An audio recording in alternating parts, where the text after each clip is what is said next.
Welcome back, everyone. Tonight's horror story is one that will make you question every creak in your house and every shadow you think you see. So grab your headphones, dim the lights, and prepare yourself, because this is the disturbing tale of the third floor window. The third floor window. The house on 239 Oakwell Street had stood abandoned for over 50 years. It wasn't just forgotten, it was avoided. The surrounding neighborhood grew up around it, children played nearby, but none would come close. A rusting iron fence circled the perimeter, and the gate, perpetually ajar, groaned with the slightest breeze. Locals passed around stories. There were rumors of disappearances, of lights in the attic, of a woman seen staring out the third-floor window despite the house being empty for decades. But no one ever stayed long enough to know for sure. The history of the place had faded, details lost, records misfiled or destroyed. Then came Audrey Calloway. She was 28. Quiet, methodical, drawn to forgotten histories and hidden things. As an archivist working for the New England Historical Preservation Society, Audrey specialized in cataloging personal belongings found in abandoned homes, often restoring lost pieces of people's lives to public records. When she received a letter informing her she had inherited a property from a great-aunt she'd never met, she was confused. When she saw it was 239 Oakwell, she was intrigued. Audrey didn't scare easily. She saw the project as a challenge, restoring the house, unraveling its secrets. She moved in during late autumn, with the trees nearly bare and the skies gray. From the moment she stepped onto the porch, she felt it, a stillness that wasn't peaceful. It was expectant, like the house had been waiting. The first week passed in a flurry of activity. Audrey cleaned, sorted, and began documenting. There was something beautiful beneath the dust.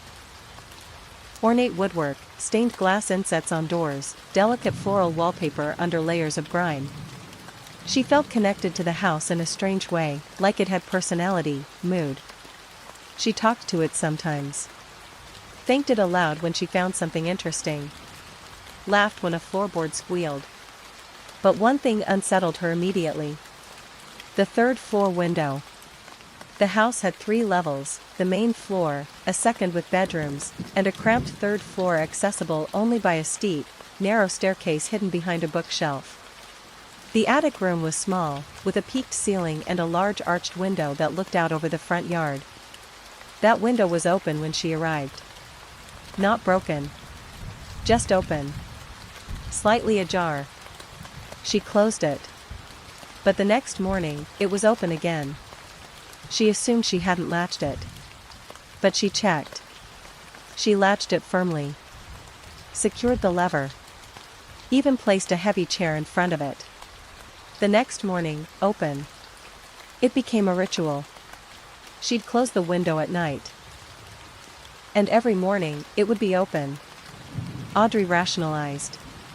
The frame was probably warped. Maybe the latch was old. She made a note to fix it. But something inside her itched, uncomfortable. She stopped sleeping on the second floor, moving her bedroll to the living room. The dreams began after that. They started subtly.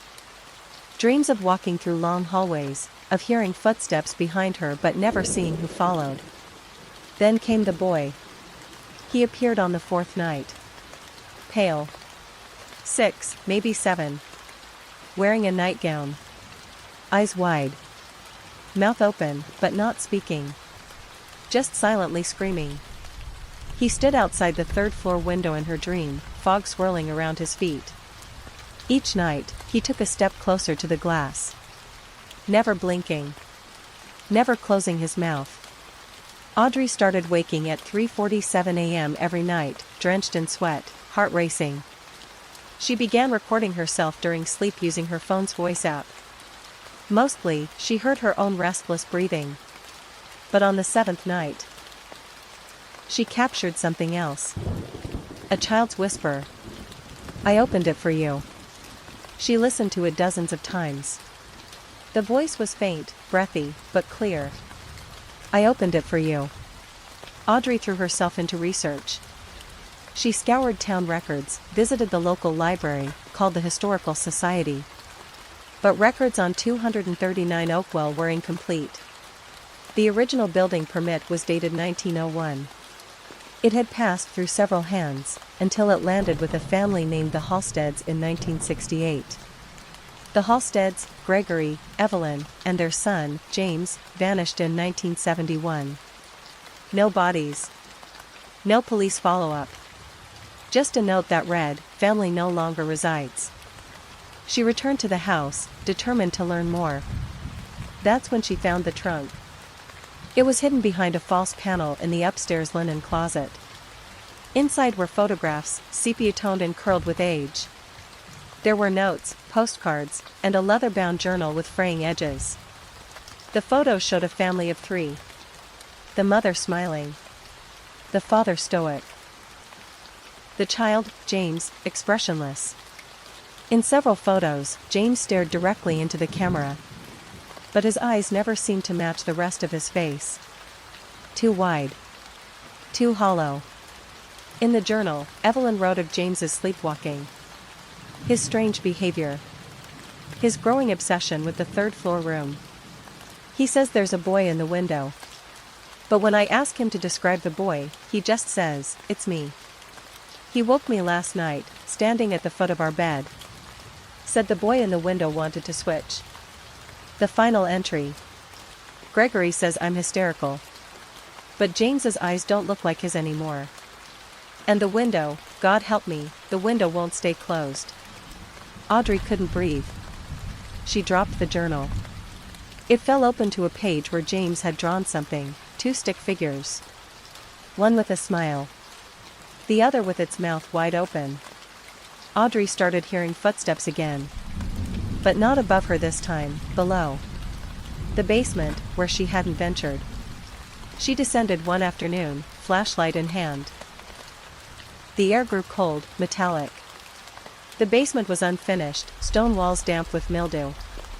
In the far corner, behind rusted shelves, she found a mirror. Tall. Covered with a tarp. She pulled it off. Her reflection stared back, but something was wrong. Her eyes moved too slowly. A beat off. Her smile lingered after she stopped smiling.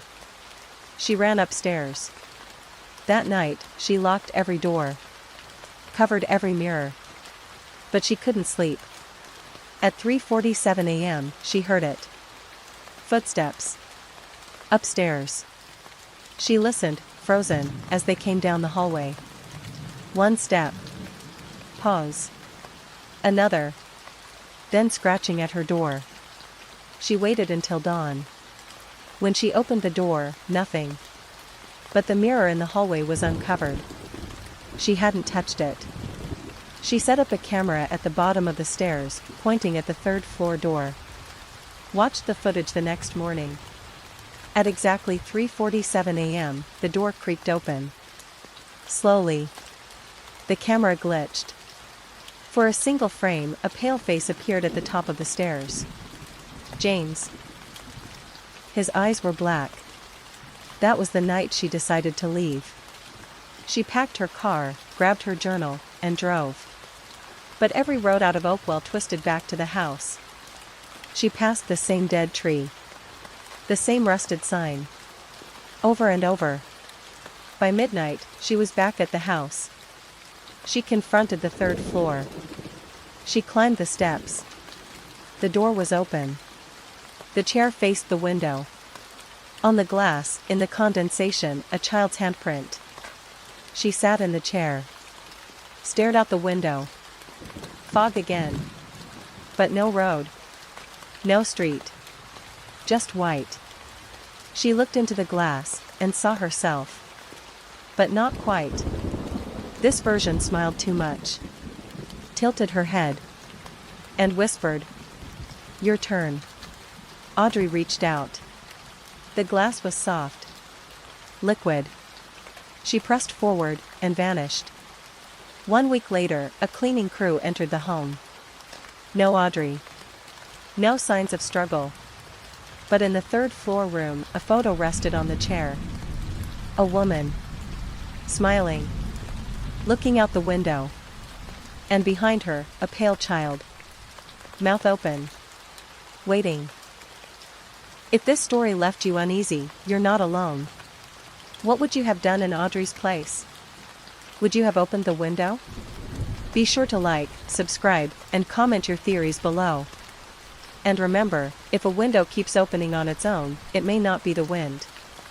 It might be an invitation. Until next time, keep your curtains closed, and your mirrors covered.